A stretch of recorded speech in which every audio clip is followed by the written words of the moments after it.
How long does it take to fall down the alt-right pipeline? I've noticed people seem to be a lot lonelier recently. I've seen an influx of videos titled, "I'm in my 20s and I have no friends." I've also witnessed a shift in media from being centered around experiencing the world and living your life to the fullest and going to parties and traveling to focusing on yourself and living a almost minimalistic life.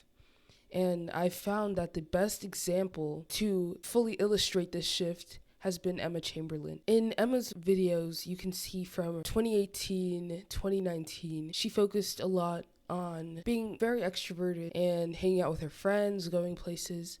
But in her 2020 and 2021 content, her videos focused around mundane activities that often get overlooked and people would not even think of posting about. So I'm curious, why is everyone so lonely? So I looked into this. According to Cigna, newer generations, which is Gen Z, is 30% more lonely than the boomers before us and 7% more lonely than the millennials. A study by the Survey Center of American Life has said that men are slightly more lonely than women. According to a study conducted by the nonpartisan research group, the Survey Center of American Life, nearly 1 in 5 American men admit to not having a single close friend. And because of this, it got me to thinking, because there's this loneliness culture in our society now in younger generations, how are we making up for it? So, my theory, based on what I've heard from other people say, as well as my own thought process, I believe that a lot of the times social media, like TikTok, Instagram, especially Instagram Reels, YouTube Shorts, they are used as a replacement for social interaction because they offer so many different perspectives on life and so many different topics that it's kind of like socialization but like on steroids. So that kind of makes up for a lot of the social life that young people are lacking. But as we know, social media has algorithms, especially TikTok, that are curated to create an echo chamber of what we, the viewers, like. That kind of scared me because what if we're into some weird stuff? Or what if we are so socially outcast that we deviate from what is normal in society to something that is immoral? One of the downsides could be radicalization. One of the most popular, most talked about route of radicalization is the alt-right pipeline, which is what I'll be focusing on today. So according to Oxford Language, the alt-right is a right-wing ideological movement characterized by a rejection of mainstream politics and by the use of online media to disseminate provocative content, often expressing oppositional to racial, religious, or gender equality. And so the alt-right pipeline is a conceptual model of how people become gradually and subtly radicalized towards the alt-right, usually via the internet. One of the biggest proponents of this pipeline being YouTube.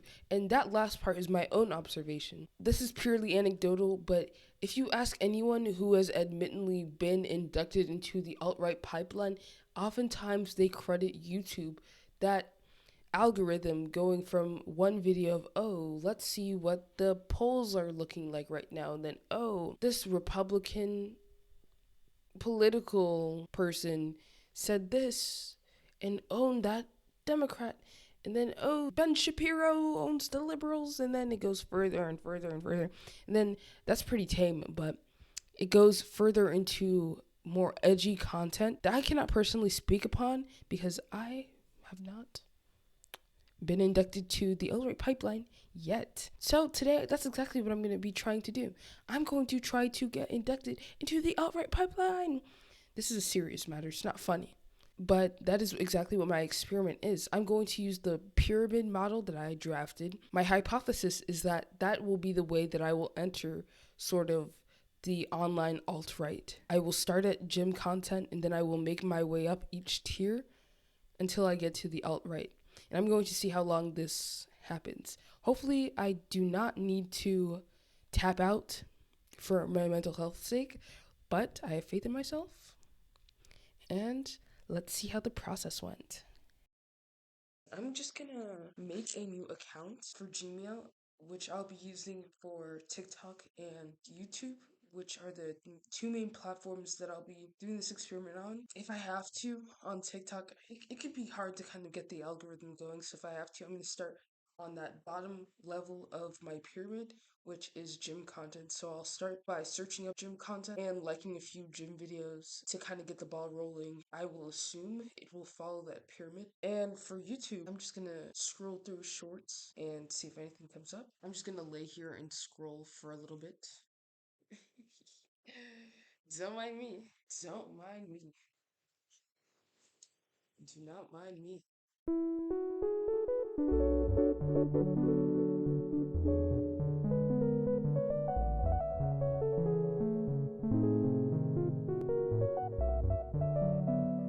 I made the Gmail account and the YouTube.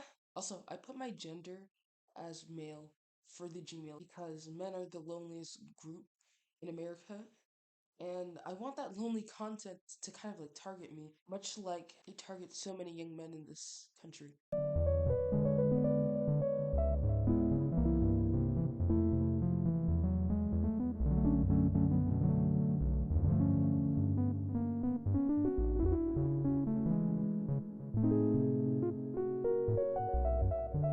I've made the account, the TikTok account, so I'm just gonna scroll and see where it takes me. But after this, I'm gonna look for gym content.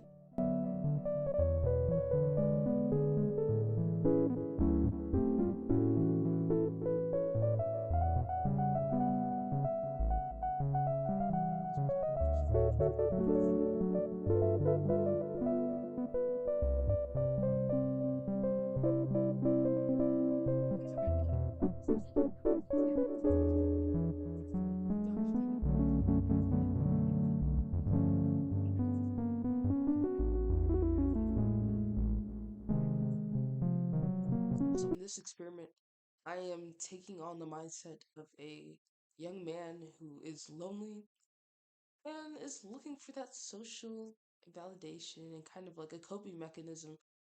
This is what 2 hours of trying to get on the alt-right pipeline does to somebody. Anyways, I tried for 2 hours, but unfortunately, my brain does not have the capacity to handle that right now. I would like to talk about how far I got in this process because it is actually quite surprisingly a lot harder to fall into this alt-right pipeline as quickly as I thought. So I think this would need to be like a prolonged experiment that is more realistic in someone who is actually the target demographic rather than me pretending to be a lonely teenage boy, because there's only so much that I can pretend to be. It's a nuanced process to target someone like a real human being. Can't really replicate human patterns as just another regular person. So I have my own biases. I'd like to talk about how far I got in this process. On my pyramid, it did work. I started off with gym content, then I made it to a little bit of Sigma male content. And then I did make my way up to that sort of edgy right leaning content, which I specifically specified the Fresh and Fit podcast and Sneeko, both of which I was able to find in the 2 hours that I spent scrolling. I did not get an intro to the far right. I feel like it's two different worlds, so this is not necessarily an accurate depiction of how people may be radicalized. They may have to be more inclined to go on a political route online rather than the manosphere. So it was not at all what I was expecting. I was expecting to find a lot of politically charged content that was utilizing splicing, a lot of misinformation, and a whole bunch of logical fallacies. But here on this sort of side of the internet, it was more like people were spreading their own ideologies, which could be kind of a sort of propaganda because I would hear a lot of things like, oh, women are going to hold you back from this and that. And I don't know, that could be like propaganda to a larger agenda that they may have. Also, the Fresh and Fit podcast is hosted by this guy. And, he's a pretty like alluring kind of guy, I guess, to reel in these kids who are lacking those social connections. He talks all about how to get girls, how to socialize. He kind of lays it out step by step for these young people who don't even know where to start. He's a kind of charismatic guy. He speaks with confidence, which is something that some people may need in a figure, something that they're lacking. They see it in this other guy who makes content that panders to those people lacking that certain personality trait that he exudes, that answers one of my questions, like what makes a person so alluring, like someone to be able to spearhead a community like this. Let's talk about his podcast, the Fresh and Fit podcast.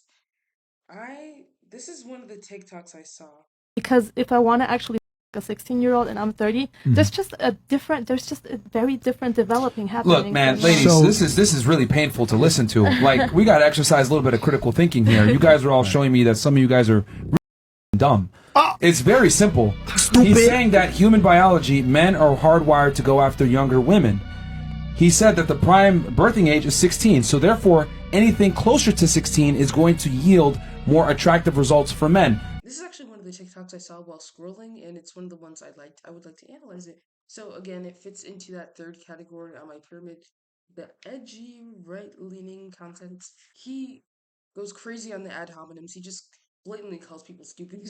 Ad hominems go crazy in the manosphere. He called them like slurs, called them dumb in almost any way you could imagine. I guess you could also categorize him in exuding the Dunning-Kruger effect a lot. Maybe not so blatantly, but he does speak with such confidence about things that are not scientifically correct or proven or have any basis. This podcast does utilize a ton of splicing, much as like I thought the videos I would see on YouTube Shorts would. But on YouTube Shorts, I was actually blown away by like how hard it was to find radical content. Like I would scroll through, I'd like maybe like military stuff to kind of try to urge that on, maybe get the ball rolling, but I wouldn't find anything.